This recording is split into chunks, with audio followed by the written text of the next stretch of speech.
Hello, dear viewers. This is the Free Marketeers podcast, our latest and last episode of the year. And so we thought we'd join you today and just do in a more festive spirit. As you can see, everyone, Jacques here and Chris. Do you have good news about how things are going? Is that why we're in a festive spirit, or Yeah, we do just you have force, news you're going to share at with this us? point, we're just forcing. There's nothing really to Okay. celebrate. Fair But enough. we thought we'd do it for the people. Yeah. Do it for the culture, as the kids say. And so the question this week really is just I'm going to ask each one of us what has been the story of the year for us from a policy perspective, in terms of things government is proposing, has done, is doing, and things like that. And so I'll start with you, Chris. Yeah, well, I have to focus on EWC, expropriation without compensation. That's looming large over the economy. A very struggling economy. I think we've got something like 0.6% growth, GDP growth. So if you count that as growth, which is pretty much a non-factor in any case, but EWC, it's dissuading both, the possibility of it is dissuading both local and foreign investors from coming into the country. When we need more capital investment, we need job creation. Many politicians of all stripes and all parties talk about job creation, freeing up the economy, but then we pursue policies like expropriation with compensation. So the latest is that it will probably be it will come into law next year at some point. So we'll have to see the final form of it. Just for you viewers, if you don't know yet, you can make comments and submissions on it before, I think, the 31st of January. If you want to send in anything, any comments, that kind of thing, just go onto the government websites and you can find the info there. Yeah, I think EWC is probably the biggest threat facing South Africa's future since 1994 in terms of existential threat. Property rights are crucial for any growing economy, any growing society. If you're not secure in what you own and what you build and what you earn, you can't really build a future anywhere. And this is not just to say that the ANC, which is the current majority party, will abuse EWC. This opens the door for any future political party that comes into power to abuse the powers of EWC. So no government should ever have that sort of power over any people. We've seen throughout history how governments have abused this power against societies, and I think it's foolhardy and maybe hubris, I don't know, that we think that this government can do things differently. That the South African government can actually not abuse this sort of power. We've seen what the South African government in various forms has done to black South Africans, especially over the last 100 years, probably a bit longer.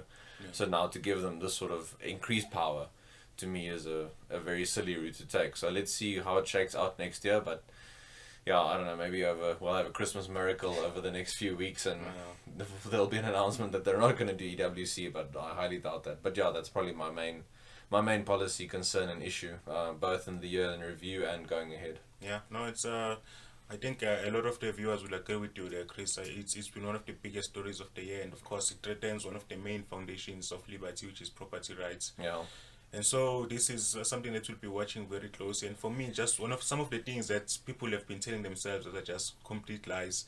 They keep saying that it will only be targeted at white people or whoever, the particular group that people don't like at the time. But if you look at it, that's even if everyone involved in making those expropriating decisions only decided to target white people, at the end of the day, you are still removing a market of buyers for black people. If you as a black people own property, then you suddenly have a much less buyers, because if you're only targeting white people in this EWC, no white person is going to buy land. Yes. Especially from a black person. Right. Because if you do that, then it means that it can be taken away from you, and then it was so you wouldn't do that. And so this is going to lower property prices by black people, because it will remove those buyers. And so people need to think about these things, that markets are complex systems. It's not just something simple that I don't like how my life is right now. I'm poor. Press this EWC button and then everything is fixed. It doesn't work like that. No. And classically, whenever government sets out to help some groups, the people that they end up hurting the most, unintended consequences, the same group they intended to help in the first place. And so this is going to be terrible. But I think everyone already knows this. But I don't know what do you think, Jack? About EWC or my EWC, Well, yes, it's simple. It's how can you invest in property that you aren't sure will be yours the next day? Yeah. I mean, it's absolutely an asinine concept. Mm. And I think that, especially in law schools in South Africa, the indoctrination against property rights is an absolutely sad indictment of the current education system in South Africa. I mean, if you look at the fundamental rights textbook that I had, it opens up with something along the lines of looking at the history of South Africa. It's clear why property is seen as theft, which is not the case. There has never been a healthy respect for property throughout the history of South Africa. Yeah. It's just been looting and plunder. So I honestly don't get where this whole notion comes from that if you are against EWC, you are for property rights, and that sort of somehow makes you complicit to theft and a lack of respect for your fellow human beings, when the exact opposite is the truth. So I think it's just a sad indictment of the current education system. Expanding on that, even EWC in some ways tramples on traditional African conceptions of property and property ownership. Definitely. Because this now will enable the state to, I mean, the property might vest in the chief or something like that, or the sort of council, but then the state can come and tell that group which is in charge of that particular area, we're taking this property for whatever purpose. So this isn't to say that EWC is just against the Western conception of property rights, if we want to put it that way. It's against the concept of property rights. So it's against the concept of property rights, which is inherent to human beings. Yes, exactly. No, this is why I think you guys just, that's one line, that it's against the very concepts of property rights. It just highlights clearly why this is the biggest threat. Probably, I mean, we all have different things to say just because we can't all say the same things, but really in reality, EWC is the biggest issue you need to be worrying about as the viewer. The issue that you need to keep track of. Make sure that you make your submission. I mean, it's likely that they are going to ignore it, but you can't have it on your conscience that you didn't do whatever you could do to stop this. And so the peaceful things you can do is just writing a letter to Parliament, filling in a submission on the amendment itself, which is Amendment 18. We should also we'll put a description below to the amendment itself. And I think also you can sign some petitions, make a submission, whatever. And so this is the biggest issue. And then I'm moving on to you, Jacques. What has been your issue of the year? I think the most recent issue regarding SAA going into business rescue, the precedent that was set, even though it wasn't forced into business rescue, it was sort of quasi-forced into business rescue, in that it did decide to go into business rescue all on its own, but at the end of the day, a lot of pressure, especially from Solidarity, was put on SAA, and that forced them to make the decision to go into business rescue. And just how that reflects the internal power struggle within the ruling party and the ANC, especially I think between Ministers Gordhan and Mboweni. I mean, I don't think Pravin Gordhan is to be seen as a hero in this current economy, especially. I think we can have a lot more and a lot healthier sort of respect for Tito Mboweni at the moment, because he's taking a much stronger stance. And the fact that SAA is now in place into business rescue, or went into business rescue voluntarily, I think sets a major precedent for other state-owned entities. I mean, if you look at Eskom, Denel, Prasa, Transnet, all of the whole list. If you look at state-owned enterprises in South Africa. So I think that was the issue of the year for me, just that the government can give in if we put them under enough pressure. Exactly. That's probably... I've thought about this abstractly for the last sort of few months. I should get this stuff down and do some actual research, but how throughout South Africa's history it seems just various iterations of government have trampled all over different people and different groups and just individual rights in general. But we've never, we haven't ever pushed back that hard against government tyranny and government control. No, I think we love it when it suits us. Yes. When our person, or our group is in charge, then we're okay, great, this will work well. It's sort of that maybe we have a psychological inclination for a strong man or something. We just want someone to lead and take charge of things, and it'll probably take a while, and it's part of the education thing as well, breaking the sort of education not monopoly, because you can send your kids to other schools and stuff, but just that pervasiveness of this reliance always on the government to lead us Yes. out of whatever troubles we might have. That'll probably, maybe once that changes, we'll see a fundamental change in these sorts of manifestations. I have one sentence that's completely does away with the idea that education or how much you know is going to change things for the better. Libertarians for Trump. Okay, yes. good point. Yeah, fair enough. Yeah. But Trump's been impeached now, so he's not president anymore, is he? No, are we on that train? No, he's definitely still sadly president. Yeah. Sadly president. But on what you were saying, Jacques, about SAA, I think it's very important, especially the part about solidarity. I mean, it's a civil society organization. It's a trade union. It's a trade union, yeah. It's a civil society organization, a trade union.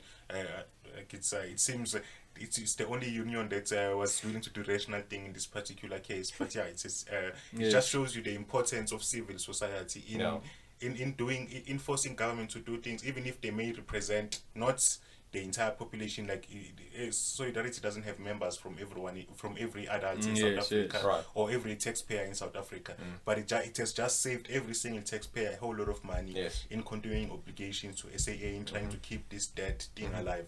Because I don't think government would have ever considered Probably business not. like QSQ if it wasn't if this issue wasn't going to go to court and they knew that the judgment was probably going to go against them. And so this is why we should defend the rights of every civil society organization, whether you agree or disagree with them.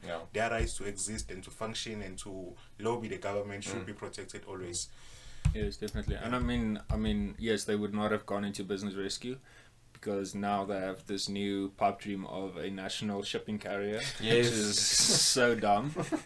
Everything else has worked very well. So, Yeah, I mean, so just go for it. it's logical, yeah. Just go for it. No, it's absolutely asinine. Yeah. So yeah, I think if it's not for civil society organizations, hate them or love them, yeah. if it's not for them, I think this country would be in even deeper trouble. Well, it's part of I think, a more vibrant and robust sense of democracy. I don't know, people have maybe a different conception of democracy where things work very smoothly and just people don't argue with each other and things just proceed. But when you see this sort of boisterous, these sorts of organizations, this discussion, I think that does give you some hope for the future. Yes. Because it shows that people care about certain things and they're willing to stake a claim into it. So it shows you that for all the problems South Africa has, at least there are still many people in the country who want to try and resolve things. They might never come to 100% agreement. That's fine. That's part of democracy. Maybe we just we want want things to be too easy and too comfortable. But Yes, definitely. I mean, this is the hard work. It's for example what we do with Kailam with title deeds. Like every municipality around the country almost has different challenges and issues, and we have to go and find out from them what they're facing, find out from the people on the ground what issues they're facing. But that's real land reform. That's like real radical economic transformation. EWC, to go back to that, for example, is the easy way to solve problems, and it's just going to have, it's not going to solve anything, it's going to cause more things. So you have to just weigh up whether you want to do the actual work of improving the economy in the country, or whether you want to pursue policies which might sound popular and which will just get you more votes in the future. No, that's a good point there, Chris.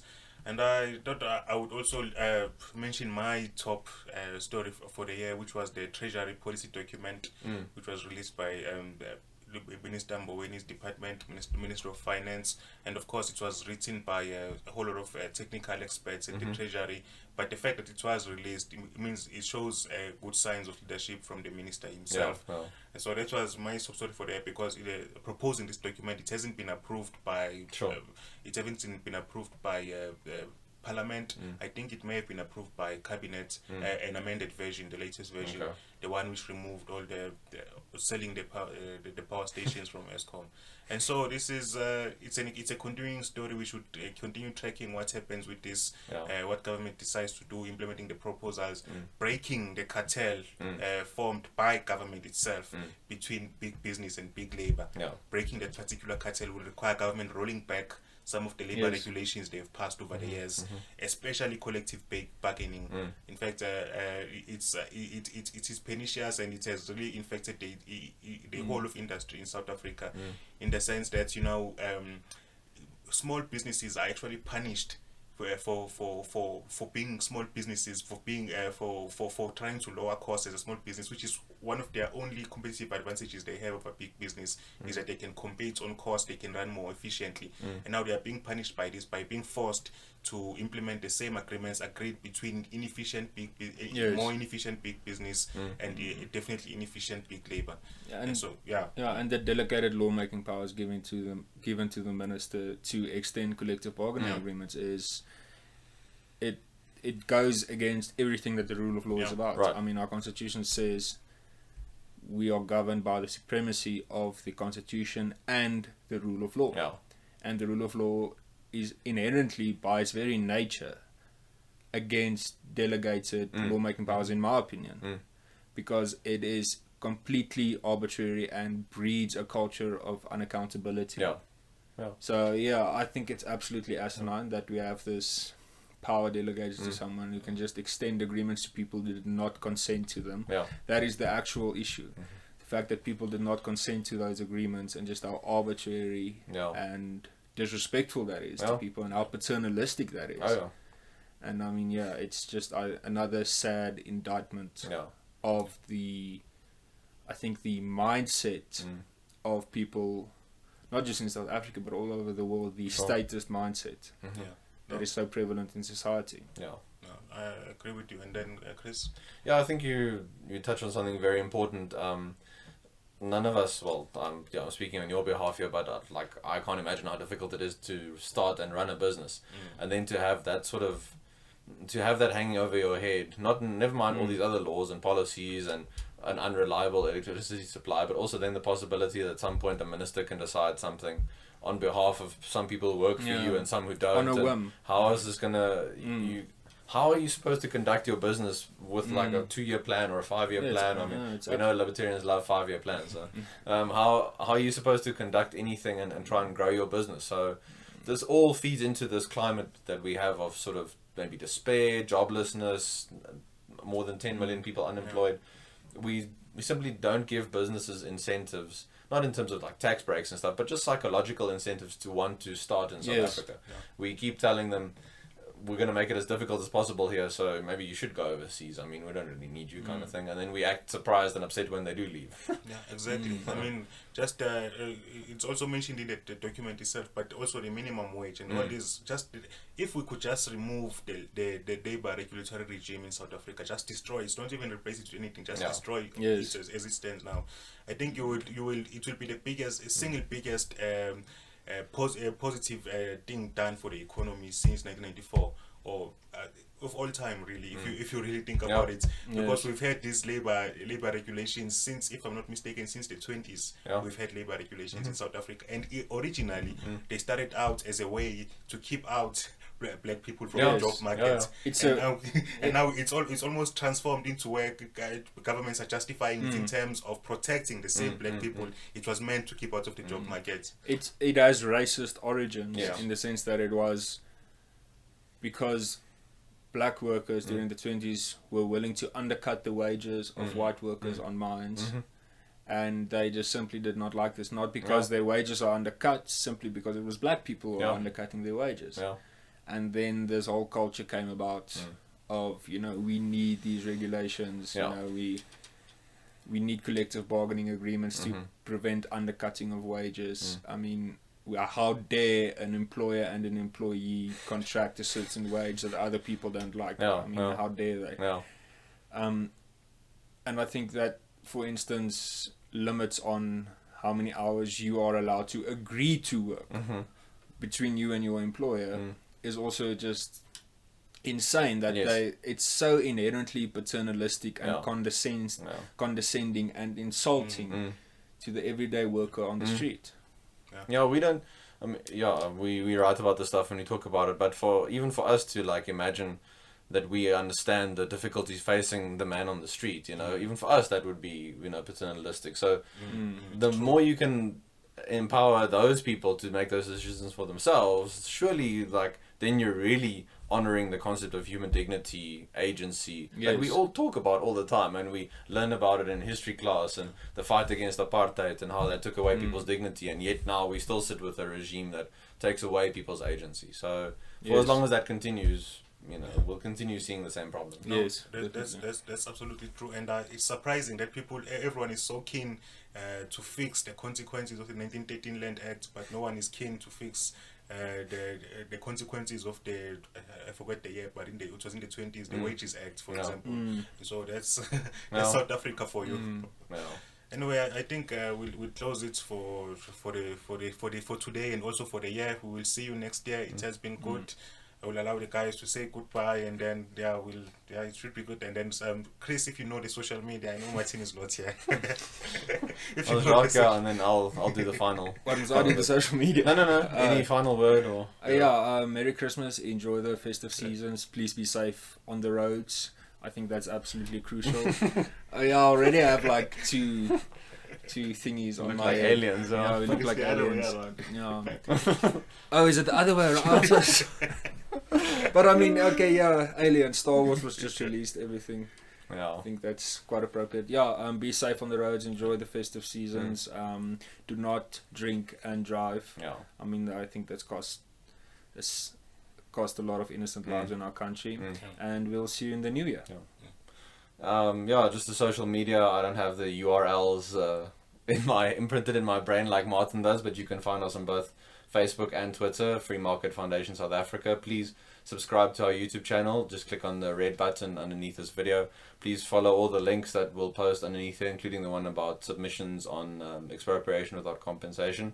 And then until the 18th of January, we're running our annual FMF 1 million rand challenge. So please consider donating to that. Please support our work. If you find value in the work we've done this year, in the podcasts, maybe just the podcast, the videos, the media releases, submissions, all of that sort of stuff, we rely on your support and we greatly value it. And please consider giving to our challenge before the 18th of January. We'll put your donations to good work. In the new year, we have lots of exciting plans and things coming up, so please keep an eye on everything. As Jacques said, please be safe, and we'll see all of you again in the new year. Cheers.